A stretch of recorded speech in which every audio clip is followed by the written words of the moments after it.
somewhere in here we learn to manage all this, which I think is a great phase, because in the process of that, we really begin to understand no matter what comes at us, whether it's outside or inside, you and I are going to handle this together. We're more developing the skills and things like that, because it's not if adversity comes, it's when it comes. A great stage, but we can't get stuck there. Right. Dr. Chapman calls this stage, or this part, a lot of times the tingles. Tingles. Because there's a chemical attraction, and it's just a time of being on the honeymoon. Yeah. I still remember first meeting you, first dance. I remember all that stuff, and it was fun.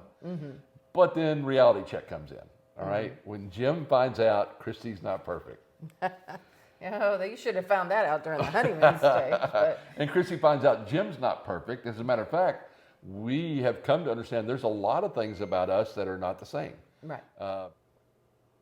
Hey there, gang. It's Jim. And Christie. Jacobus with Your Marriage Matters. Welcome to this episode, babe. We are just 5 days away from Valentine's Day. Yes, indeed. Happens to be a very special day for us. Right. It is our 37th wedding anniversary. I was wondering if you remember the number. There we go. Math not being my forte. Gosh, but time goes by so fast. I know. It is hard to believe it's been 37 years since we've said I do.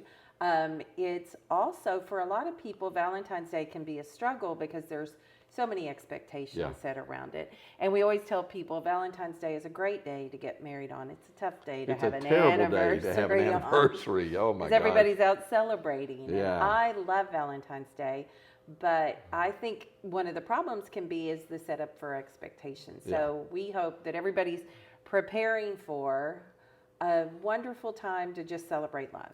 Yeah, and babe, so gang, we're going to give you a heads up. We have been teaching marriage stuff for a long time. We both feel like we're pretty well versed in it, but we've been reading a book that's kind of turning everything upside down for us, isn't it? Yeah, right. I mean, it's adding a lot of depth. It is Paul David Tripp's book, A Marriage, the 6 Gospels of Marriage and everything, and we are learning so much right now. But one of the things that we have learned already from his book as we prepare for the One Night of Oneness coming up February 23rd at Grace Point Church in Portland, Texas. If you're in the area, come join us. But one of the things we have learned is that romance does not cause a good marriage. A good marriage causes romance. Right. Now, that kind of messed with me a little bit, thinking if I was just more romantic, we'd have a better marriage. But it's kind of the other way around, right? Right. I think the equation's got to be you start off with a good marriage, and then romance is a byproduct of that. Yeah. So, yeah. And it's interesting because oftentimes we think if we do the action, the goodness of our heart will follow. Right. The goodness of our heart produces the fruits. Yeah. So. Yeah. And so would you say in 37 years we've had some great Valentine's Days? We have. The first one was the best. So. For sure. By the way, if you have not heard the story, we were married in a hot air balloon on Valentine's Day. And it was awesome. Right. I still remember to this day. I still love the pictures when we look at it. But would it be fair to say we've had some not so great Valentine's Day as well? Right. And I think one of those things starts with the expectations. Because it is our anniversary and it is Valentine's Day and the expectation of romance and all that. And our definition of what is the way we celebrate special milestones is a lot different. Oh, absolutely. Yeah. As we said last time, you like quiet, intimate, good food. Just the two of us. I wouldn't care if we went and ate at Taco Bell. And I think one year we did. We did, yeah. Yeah, sure. It's just like we couldn't find anything.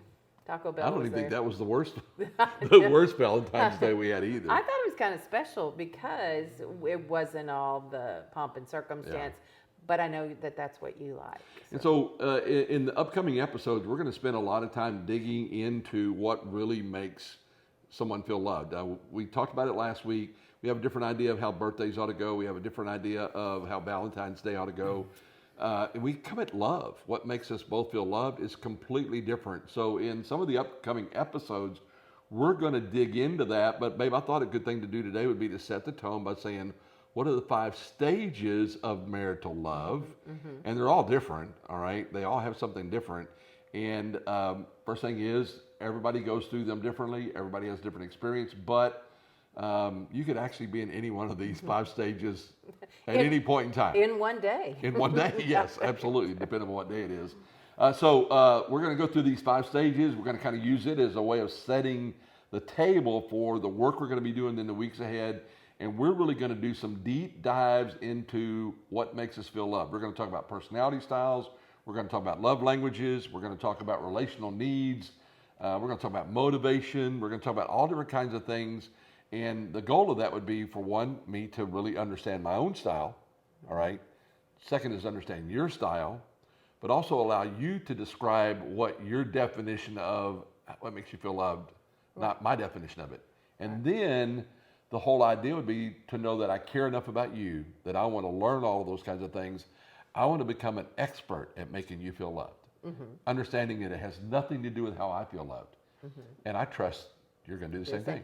Right. But I'll do it even if you don't, because we think that's how God called us to live this out. And so that's the route we're going to go. Does that sound like fun? Sounds like a great High five? idea. High Yeah. five.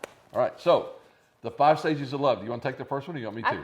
I think the first one, and you know what's interesting is when we're talking about this, we actually tell this to professionals, nurses, we go through some of these stages and everything too. Okay. They use some of the same terms. And one of the first ones is the honeymoon stage. Ooh. Yeah. And the honeymoon stage is defined by a lot of passion, newness. It's a great deal of things are on the same page. We're in sync. Oh, we're and doing we're things never going to together. argue. I can't imagine ever being upset with her. We have ideologies that are the same. It doesn't matter. We're on the same page all the way through. Right. It was fun. It was fun. Right. And again, a great stage, but we can't get stuck there. Right. Dr. Chapman calls this stage or this part a lot of times the tingles. Tingles. Because there's a chemical attraction and it's just a time of being on the honeymoon. Yeah. I still remember first meeting you, first dance. I remember all that stuff, and it was fun. But then reality check comes in. All right. When Jim finds out Christie's not perfect.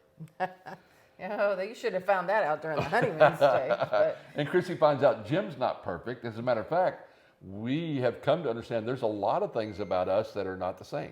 Right. Nighttime person. Exactly. Night out. Morning person. Lombardi time. Ish time. All different kinds of things. Different backgrounds, different families. Catholic background, Baptist background, although same God. A lot of things about us we begin to find out we're different.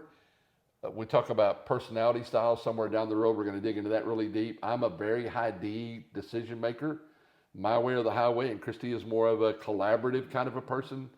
It created some discomfort early on as we try to make decisions, and I just bullied my way through, and you're like, let's wait and think about it. You should smile more while we're doing this.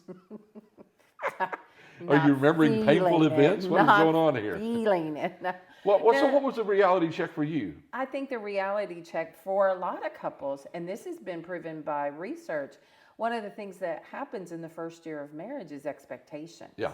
And marital expectations, especially when they're unrealistic, or you could never go through life without having a fight, Right. I would think. So sometimes I think when the reality sat in, it was kind of difficult because I was like, oh, I do have to come home and tell you that I'm coming home and all that. And where I'm going. Yeah, and, where I'm going to go. yeah. And why are you in the house? Oh, yeah, that's right. You live here. So, And just the fact that we share a house together. Right. I mean, neither one of us grew up the same way when it comes to, do you put the clothes up? Do you hang them up? Do you leave them on the floor? I mean, neither one of us were messy, but we had completely different ideas about how things ought to go. And, so just the fact that we share a house together and that we share schedules together and we have work together and all of those kinds of things means we're two humans. As a matter of fact, I just had posted on my Facebook page this deal from Paul David Tripp, all right, marriage. One sinner married to another sinner in a broken world. What could possibly go wrong? What could possibly go wrong? So there is that reality check. There is that point in time where we kind of go, okay, what do we get ourselves into? But again, one of the things you brought to the marriage that I have always appreciated is your just commitment to we're going to figure it out. We're going to figure it out. We're going to figure it out. And that takes us to the next stage where we're building the relationship. We're really building that marriage together. Right. And the security that comes with that. Yeah. And oftentimes, we talked about the tingles. and everything. And then there comes that time where you're kind of comfortable and you're in sync with each other. And I think during that, building security within each other, a lot of the masks come off. Yeah. A lot of the maybe in the reality check, I'm more the person I'm supposed to be. We were listening to the book the other day, and it said that a lot of times, and we've seen this in working with pre-married couples, Yeah. it's your representative Is meets dating. my representative, and then when we get married, it's okay. It's the real people Hello? coming out, right? So Who is this person? who is this? Where did your representative go to? Who is this person that's not Christian till after 9:30 in the morning? Yeah. So it's getting to get in sync and into routines and all of that. That for a lot of people, when they hear you're getting comfortable, they think, oh, the magic is gone, the passion. You can still work to build that, but still, it's more of we're on a team. We're doing things together. Right. And again, gang, let's go back to kind of what we said when we started. You could be in phase 1, 2, 3 all at the same time. They can be overlapping. They can kind of come back in and go out. But the whole idea here of this phase is this is where we've kind of we're over the honeymoon. Are still madly in love, all right, to this day. We have kind of okay, we're both human. Mm-hmm. Now let's start working hard to build things. And I think this is the phase where we should really be working hard on skills. The skills we talk about, communication skills. We're talking about problem-solving skills. How do we handle disagreement? Navigating, like you said, you love talking about roles and responsibilities. Hey, let's figure out how we're going to handle the house. Let's figure out how we're going to handle finances. Let's figure out how we're going to handle money, or all those kinds of things. Parents, holidays. Now we're beginning to build our team together. We're starting to learn some skills of problem solving together. Mm-hmm. And it's where I develop my trust in you, mm-hmm. and you develop your trust in me that says whatever comes our way, we're going to figure it out. Because the next phase could actually happen at any point in time. Right. And that's when challenges and adversity and just out and out crisis happens, mm-hmm. Whether it comes from the outside. I mean, the world's always, like I said, mm-hmm. two sinners in a broken world. The mm-hmm. world is always pressing in on us, and mm-hmm. life events are happening, and people are, family is sick or ill, or jobs and all that kind of stuff. But then we also have this inward battle, and we're going to talk a lot about that in the future. As Christie said a while ago from Luke 6:46, I think it is, out of the heart, out of the mouth comes the abundance of the heart. Right. And we begin to struggle. The struggle is your selfishness and my selfishness begins to struggle, and we begin to wrestle with each other about who's going to make, whose will's going to go on here. And so we've got the outside world pressing in on us, the inside of us mm-hmm. struggling to make this marriage work and to get our way. And we're going to talk a lot about that. It may sound kind of negative as we're talking about Valentine's Day, but that is the reality of it all. Mm-hmm. Is that I want the world to go my way, you want the world to go your way, but as somewhere in here we learn to manage all this, which I think is a great phase, because in the process of that we really begin to understand no matter what comes at us, mm-hmm. whether it's outside or inside, you and I are going to handle this together, and we're going to make things work because we are committed to this. Right. And we're more developing the skills and things like that, because it's not if adversity comes, it's when it comes. Right. And self-confidence, many times we think self-confidence comes because somebody just tells me I'm resilient or strong. Really, it's birthed out of the fact that I've navigated challenges, I've navigated crises, and I know what I'm made of, I know what we're made of, I know how you'll respond, and we learn from it. And sometimes we don't always get it right, because I know there was a lot of times with challenges and everything, we didn't handle it right, but to say the least. I know. Oh my gosh. Just the confidence that comes that says, oh, well, we're still here 37 years later. Yeah. So I think that's one of the things that really can be important during this stage. Yeah, and what's important about that too is that there's, again, you used the word comfort a while ago, and I think so many times people see that as a negative connotation. No, it's a trust, it's faith, it's I know you're there, I know I'm there, security. I know what to expect from you. Gang, I'll just tell you this, if you're ever sick and really sick, you want her there taking care of you. I mean, I'm here because at least a couple of times your skill sets kicked in and literally saved my life because of some challenges. But Hey, that's you owe me physical. one. I owe you two. Yeah, 2 or 3. Okay, don't cash in on those. That's, Yeah, no we don't want to kidding. do that. No doubt. But at the same time, though, there are other things that come about, and you know I'm hard. You know I can be tough when things have to be. 9/11. Right. You always talk about that. When 9/11 happened, I was at home and everything, and I saw it on TV. I went and picked Jason up at school, brought him home, and you called me and you said, "Hey, what's going on?" And I remember saying, "Hey, I don't know who did this, but they made a mistake." All right. I tend to be really calm in difficult situations. Train wrecks. I tend to be really calm in that situation. So we both bring something to the table. And babe, I think that's what really this area is so important about, is that we have come to really respect the fact that God made us different, and we bring things to the table that we trust in each other, depend on each other. And so whatever comes our way, and we've got more. I mean, there's more adversity ahead of us. There's no doubt about that, but I have no doubt we'll handle it well. And then you look like you're going to mention something real quick. I had to bring up, it was a literal train wreck. It was a train It wreck, was a yes. train wreck. We were driving down the road, and we could both see the truck, not our truck, but somebody driving a truck that was going to run into a train. And it did. And it did, and the train kept going. Of course. And you could see the truck just Flying through the spiraling air. through Yeah, the it air was with crazy. things flying out of it. And it was like, oh my God.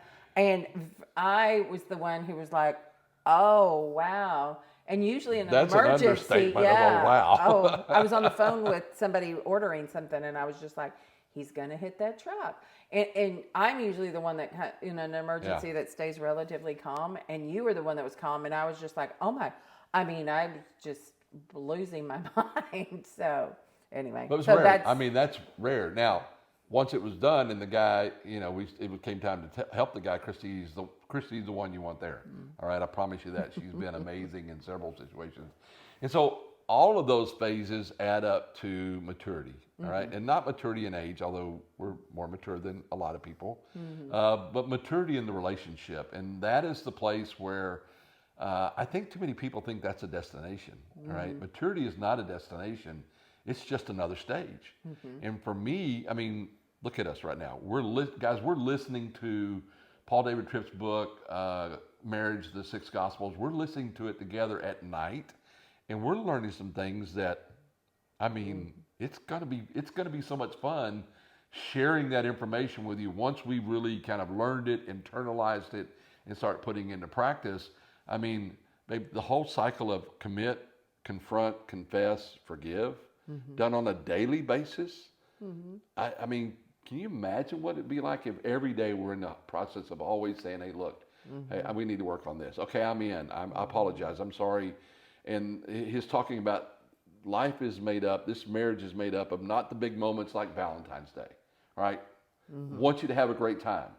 This marriage is made up of all the little bitty, mundane, day-by-day kinds of things that we handle. And once we recognize that and we put our whole lives into how do we make every day a great day by handling all the things then I think I'm expecting it's going to get better. Right. And one of the things that I think he says very abundantly, and we would see this in our pre-marrieds, is there's a level of maturity that goes with, I can sacrifice for you. Yes. And so oftentimes we would see couples who throughout various stages, not just in the pre-marrieds, but they wouldn't be willing to sacrifice for the other person, their needs above all, and everything, and setting boundaries and all that. And there comes a time in the mature stage that you need to say, I need to do what's in the best interest of the marriage, not the best interest of myself. Yeah. And that's hard. That's hard because I want what I want and you want what you want. Well, so as he says, it's my needs, my wants, my emotions, my needs, my wants, my emotions, my needs, my wants, my emotions. And we're all about that.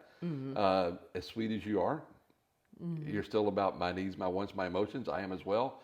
But once we realize it's about what is Team Jacobus, what does the marriage really need? And we begin to say, hey, look, let's do what's in the best interest here. It's not what I want anymore. And quite frankly, it's not what the marriage wants. It's what God wants. Right. It's what God intended marriage to be. I can't wait to see what that's going to look like.